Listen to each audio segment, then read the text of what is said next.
오늘 본문 21장에는 레위 지파 사람들이 그 땅을 성읍을 분배받는 그 내용을 보여주고 있습니다. 지금까지 우리 계속해서 13장부터 21장까지 땅 분배의 단락을 보고 있습니다. 이스라엘 각 지파들이 계속해서 땅 분배를 제비뽑고 받아왔었습니다. 13장부터 보시면 13장 15절에 거기 보면 이제 요단 동편 땅에서 르우벤 그리고 갓 그리고 므낫세 반 지파가 동편 땅을 받은 내용을 보여주고 있고 14장에는 갈렙의 기업을 시작해서 이제 15장에 유다, 16, 17장에 요셉 지파의 에브라임과 므낫세 지파의 기업을 말하고 있습니다. 18장에서 이제 회막을 실로로 옮긴 다음에 그 다음에 나머지 7지파의 땅 분배가 이제 18장, 19장까지 이루어지는 것을 볼 수가 있습니다. 왜냐하면 19장 51절을 한번 읽어보겠습니다. 19장 51절입니다. 시작. 제사장 엘르아살과 눈의 아들 요수아와 이스라엘 자손의 지파의 족장들이 실로에 있는 회막 문 여호와 앞에서 제비 뽑아 나눈 기업이 이러하니라. 이에 땅 나눈 일을 마쳤더라. 이 내용으로 레위 지파를 제외한 나머지 지파들은 땅을 분배받는 것을 마쳤다라고 말을 하고 있습니다. 그래서 이 방금 읽었던 부분 보면 땅 분배의 중심 그 인물들, 땅 분배에 했던 주역들이 나오고 있어요. 보면 눈의 제사장 엘르아살, 눈의 아들 요수아, 또 각 지파의 족장들이 이렇게 제비를 뽑았다는 것을 말하고 있습니다. 그리고 이렇게 20장에 도피성에 대한 이야기가 나오고 21장에는 아직 땅이 없는 레위 지파 사람들이 어떻게 하는가 나옵니다. 1절을 한번 읽어보겠습니다. 21장 1절입니다. 그때 레위 사람의 족장들이 제사장 엘르아살과 눈의 아들 요수아와 이스라엘 자손의 지파 족장들에게 나와.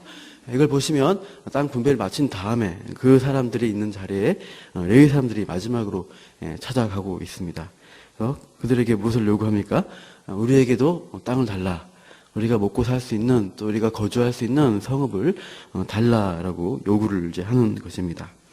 근데 그 요구가 그냥 우리가 먹고 살기 힘드니까 달라는 그런 표현이 아니라 그 근거가 있는 것입니다. 2절과 3절을 한번 읽어보겠습니다. 시작. 가나안 땅 실로에서 그들에게 말하여 이르되 여호와께서 모세에게 명령하사 우리가 거주할 성읍들과 우리 가축을 위해 그 목초지들을 우리에게 주라 하셨나이다 하매 이스라엘 자손이 여호와의 명령을 따라 자기의 기업에서 이 성읍들과 그 목초지들을 레위 사람에게 주니라. 여기 보시면 공통되는 말을 볼 수가 있습니다. 레위 사람이 근거로 요구한 것은 무엇입니까? 여호와께서 모세에게 명령한 그 약속이 있지 않습니까? 이미 명령이 주어진 그 약속을 따라서 우리에게 그 성읍들, 목초지를 주셔야 됩니다. 라고 요구를 하고 있습니다. 그리고 그 3절에 보시면 또 이스라엘 자손들의 반응을 보시면 어떻게 합니까? 단순히 필요하니까 준 게 아니라 여호와의 명령을 따라서 자기 기업 중에서 성읍들을 빼어서 주는 것입니다. 그 근거의 말씀이 민수기 35장입니다. 민수기 35장 모세에게 주신 말씀이 있는데 제가 읽어드리겠습니다. 민수기 35장 1절과 2절입니다. 여호와께서 여리고 맞은편 요단 강가 모압 평지에서 모세에게 말씀하여 이르시되 이스라엘 자손에게 명령하여 그들이 받은 기업에서 레위인에게 거주할 성읍들을 주게 하고 너희는 또 그 성읍들을 두르고 있는 초장을 레위인에게 주어서 성읍은 그들의 거처가 되게 하고 초장은 그들의 재산인 가축과 짐승들을 둘 곳이 되게 할 것이라. 이렇게 성읍과 그 목초지, 초장을 주어야 한다라고 이미 약속의 말씀이 주어져 있었습니다. 그래서 그들이 그 말씀에 근거해서 요구를 했던 것이고 백성 또한 그 여호와의 명령, 그 말씀을 기억하고 반응을 해서 자기의 성읍들, 자기의 몫인데 그것들을 내어주고 있습니다. 우리가 참 기도할 때도 이렇게 우리가 요구해야 한다는 생각이 듭니다. 하나님의 말씀에 근거가 있을 때 그것을 근거해서 우리가 기도하고 구할 때 하나님이 응답하는 것이 정말 확신 있게 구할 수도 있고 응답이 확실한다는 것을 알 수가 있습니다. 하나님의 말씀이 힘이 있습니다. 느헤미야는 자기 백성들, 멸망한 자기 백성들을 바라보면서 다시 이제 하나님이 회복할 시기가 다가올 것을 기대하게 되었습니다. 그것도 말씀에 근거해서 느헤미야는 그것을 구하고 있습니다. 느헤미야서 1장에 보시면 느헤미야의 기도가 나오고 있습니다. 한번 느헤미야서 한 8장을 펴보시기 바랍니다. 느헤미야서 1장을 보시기 바랍니다. 여러분 느헤미야서 1장을 한번 펴보십시오. 구약성경 726쪽입니다. 느헤미야를 보시면 느헤미야가 백성을 대신하여 회개 기도를 하고 나서 하나님께 요구하는 내용을 할 때 이렇게 또 말씀하십니다. 느헤미야서 1장 8절 9절입니다. 느헤미야서 1장 8절 9절입니다. 같이 읽겠습니다. 시작.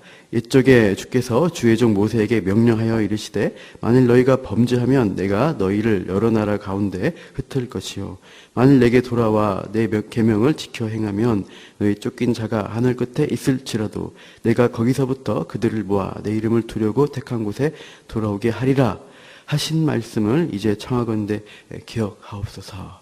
이렇게 느헤미야도 기도할 때 하나님의 말씀을 기억하고 그 때를 기억하고 그것을 근거해서 하나님께 구하는 기도를 하고 있습니다. 이렇게 하나님의 뜻에 맞게 우리가 기도하는 것이 응답받는 확실한 비결입니다. 자기의 정욕과 욕심으로 구하게 되면 하나님이 응답을 하지 않는 게 오히려 정당한 응답입니다. 그러나 우리가 먼저 그의 나라와 그의 뜻을 알고 그에 맞춰서 기도한다면 하나님이 확실한 응답과 또 우리가 그것을 구할 때도 확신의 마음으로 감사한 마음으로 구할 수가 있다는 것입니다. 그래서 이것을 기억하시고 레위 지파의 그런 태도처럼 하나님의 약속의 말씀을 기억하고 우리가 오늘 새벽 기도 또 우리의 각자의 자리 가운데서 기도할 때 그렇게 구하는 것을 하시기를 바랍니다. 그 이후에 보시면 이 레위 지파들 땅을 이제 분배를 받게 되는 것이 4절부터 나오게 됩니다. 4절부터 7절에 보시면 이제 그 레위 지파의 세 가족이 있습니다. 그 가족들이 땅을 받은 내용들을 쭉 해서 설명을 합니다. 4절에 그핫 자손이라는 것은 흔히 말하는 그 고핫 자손입니다. 바로 모세를 대적해서 일어났던 그 성가대를 하는 그 자손도 땅을 받습니다. 그래서 4절에 보시면 그 그핫 자손 중에 좀 중심 자손이 아론 자손들이 있습니다. 그핫 가족 가운데 아론 제사장 가족들이 성읍을 이제 받게 됩니다. 4절에 보시면 유다, 예루살렘 주변으로 해서 받게 되고요. 그다음에 5절에 나머지 이제 그핫 자손들은 에브라임 지파, 약간 더 그 위쪽에 있는 요셉 지파의 땅 중에 주로 땅을 받게 됩니다. 그리고 6절에 게르손 자손들은 더 북쪽에 이사갈 지파와 아셀, 납달리 그 지역을 받게 됩니다. 마지막으로 7절에 무라리 자손들은 가장 최북단에 있는 땅을 이렇게 성읍을 받게 되는 것을 보여주고 있습니다. 8절 이후에는 이제 제사장 아론 자손과 이제 그핫 자손에 대해서 성읍을 말하고 있습니다. 이렇게 이들의 레위 지파들의 성읍이 분포한 것을 보면은 이스라엘 지파의 전역에 걸쳐서 이렇게 흩어진 성읍들을 받게 되는 것을 볼 수가 있습니다. 이들은 자기들끼리 모여서 지파의 세력을 만들고 그 땅을 통해서 레위 지파 이름을 내는 것이 아니라 각 지파 안으로 흩어져서 들어가는 것을 볼 수가 있습니다. 왜 이렇게 되었는가 생각할 때 이것은 창세기에 있는 하나님의 예언과 관련이 있다라고 할 수가 있습니다.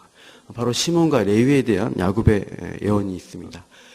시몬과 레위는 야곱의 이 말씀을 때 제가 읽어드리죠. 창세기 49장 5절, 6절, 7절입니다. 시몬과 레위는 형제요 그들의 칼은 폭력의 도구로다. 내 호나 그들의 모의에 상관하지 말지어다. 내 영광아 그들의 집회에 참여하지 말지어다. 그들이 그들의 분노대로 사람을 죽이고 그들의 혈기대로 소의 발목 힘줄을 끊었음이로다. 그 노여움이 혹독하니 저주를 받을 것이요 분기가 맹렬하니 저주를 받을 것이라. 내가 그들을 야곱 중에서 나누며 이스라엘 중에서 흩으리로다 라고 야곱이 유언을 하고 있습니다. 흔히 이 49장을 야곱의 축복이라고 하지만 정확하게 보면 야곱의 예언이 더 맞는 것 같습니다. 야곱은 이 시몬과 레위의 과거의 범죄에 대해서 말하는 겁니다. 시몬과 레이는 세겜에 이제 성에 있을 때 자기 동생 디나가 그 하몰, 그 추장했던 하몰의 아들의 겁탈을 당하게 됩니다. 그래서 그것을 보고 이제 분노해서 거짓 언약을 얘기하죠. 그래서 결혼하려면, 내 동생과 결혼하려면 너희가 할례를 받으면 우리가 해주겠다. 이렇게 거짓 맹세를 해서 그들이 할례 받은 때 들어가서 모든 남자들을 다 칼로 쳐서 죽이는 범죄를 저지르게 됩니다. 너무나 살인의 폭력의 그런 일들을 했기 때문에 그것을 기억하고 야곱은 또 하나님의 그 영감을 받아서 이렇게 예언을 한 것이죠. 흩어버리겠다는 것입니다. 그래서 레위 지파 또 시몬 지파는 여기는 나오진 않지만 한번 앞에 참고해 보겠습니다. 19장 한번 가보시기 바랍니다. 19장 보시면 여호수아 19장입니다. 여호수아 19장 1절을 보십시오. 거기도 시몬 지파 땅에 대한 이야기가 나오고 있습니다. 여호수아 19장 1절 같이 한번 읽어보죠. 시작. 둘째로 시몬 곧 시몬 자손의 지파를 위하여 그들의 가족대로 제비를 뽑았으니 그들의 기업은 유다 자손의 기업 중에서라. 이 시몬 지파는 기업이 유다 자손 중에서 있어요. 유다 땅 가운데 생뚱맞게 어떻게 보면 그들의 땅 가운데서 어느 한 부분을 이 시몬에게 주고 있습니다. 19장 9절에도 계속 반복해서 말합니다. 시몬 자손의 이 기업은 유다 자손의 기업 중에서 취하였다. 그래서 유다 자손 중에서 자기 기업을 시몬을 위해서 내줬다는 것입니다. 그래서 시몬 지파는 이스라엘 역사가 흘러가는 가운데 사라집니다. 그 지파는 없어져요. 그냥 유다 지파 가운데 섞여 버립니다. 동화되어 버립니다. 마찬가지로 할 수 있습니다. 유다 지파 가운데 흩어져 버린 시몬 지파, 그리고 레위 지파는 이스라엘 지파 전역 가운데 흩어져 버린 레위 지파를 우리가 보게 하는 것입니다. 1차적인 것은 과거 범죄의 결과로 흩어지게 하는, 어떻게 보면 저주로 볼 수 있는 그 내용입니다. 그러나 하나님은 이렇게 흩어진 레위 지파 또 유다 가운데서 우리 무엇을 이들에게 기대하셨을까? 유다 지파는 가장 중요한 지파 맞습니다. 바로 유다 지파를 통해서 다윗의 후손 메시아가 오기 때문입니다. 그래서 유다 지파를 통해서 다시 그 일 가운데 시몬 지파가 함께 동참하고 있는 것을 우리가 기대하게 되고요. 특별히 오늘 본문에 나오는 레위 지파는 어떤 사람이냐? 하나님의 율법을 실천하고 백성의 죄를 대속하는 그 일을 하는 지파 사람들입니다. 특별히는 말씀을 맡은 자로서 신앙교육을 담당하고 거룩한 영향력을 미치는 그러한 사람들이라고 할 수가 있습니다. 그래서 이 지파를 흩어버림으로써 이스라엘 지파 가운데서 하나님의 선한 영향력을 나눠준 일을 하라라는 의미로 이들에게 하나님께서 흩어버리시는 것을 보게 됩니다. 과거에 죄악으로 인해 저주받은 말씀이지만 이들은 오히려 선한 도구로서 하나님께서 쓰시도록 하시는 것을 우리가 보게 됩니다. 여러분, 하나님께서 우리가 과거에 여러 가지 문제들, 죄악들이 있을지라도 그 저주가 복으로 바꾸는 하나님의 역사를 우리가 경험하길 바랍니다.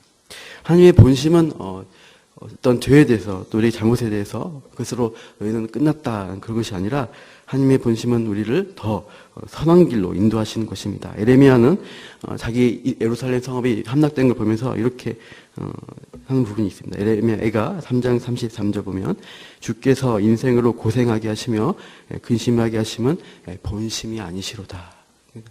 우리 고생해라. 너희 죄 때문에 혼자 이제 멸망당해라가 아니라 우리를 어떻게 하시는 것입니까? 선하게 인도하시는 것을 우리가 보게 됩니다. 로마서 보시면 로마서 제가 8장 28절은 많이 외우시는 말씀이죠. 우리가 알거니와 하나님 뜻대로 부르심 받은 자들에게는 어떻게 됩니까? 모든 것이 합력하여 선을 이루도록 하십니다. 우리가 부르심 받았다면은 우리에게 처해진 환경, 과거의 문제 이런 것들이 오히려 선으로 바뀌는 경험을 우리가 할 수 있다는 것입니다. 하나님은 이 레위 지파, 시몬 지파 가운데도 그런 일을 행하시고 또 그들 그렇게 사용하시는 것입니다. 우리가 이것을 기억하고 우리 인생 가운데 있는 문제들을 가지고 하나님 이 화를, 우리에게 있는 문제를 복으로 바꾸어 주시옵소서. 복으로 변화시켜 주시옵소서. 그래서 하나님이 역사하신 것들을 사람들에게 증거하게 저를 통해서 이루어 주시옵소서. 이렇게 우리가 기도하며 나아가는 시간 되었으면 되기를 소망합니다.